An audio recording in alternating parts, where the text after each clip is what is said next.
Hello hi guys जय Jagannath friends. आज आमर आलू पकोड़ी होची। आज आमर वर्षा बहुत जोर होची।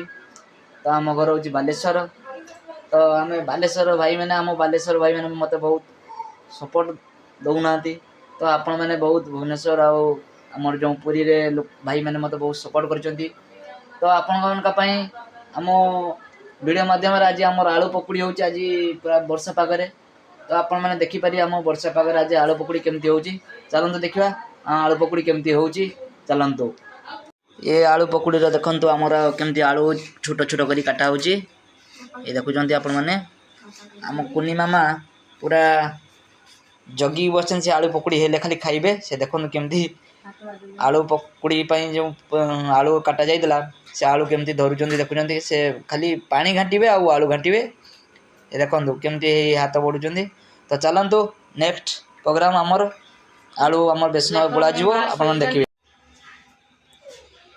ये आम बेसन एमती देखंतु बेसन आलू गुड़ा सरी जाइए। एबे ता संगे मिर्ची लंका गुंड आमर जो जीरा गुटिका जीरा ता संगे दिया जाइए।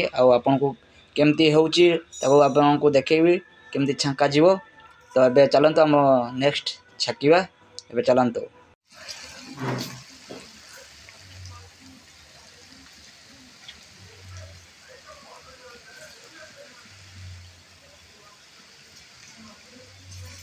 ये आमर गरमा गरम पकोड़ी बेछणा सरी जाइए।